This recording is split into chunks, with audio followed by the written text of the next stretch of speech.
Hi everyone, my name's Kathy. Welcome to my frugality channel, Skint Living UK. I just wanted to show you the stir fry I've just done.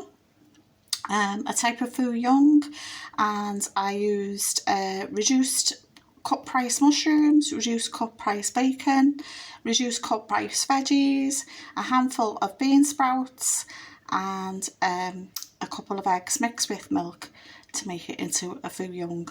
So this meal cost me around £1 at most, and it's hearty, warm, and it's got meat in it, it's got eggs in it, loads of veggies, so I think it was a good deal.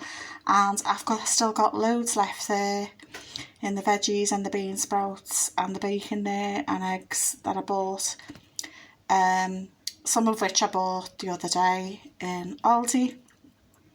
So let me know what cheapy meals you can make up for £1 or less as well. I'd be interested to know. And please check out my video where I went to Aldi with a £5. Please like, share and subscribe, and bye for now.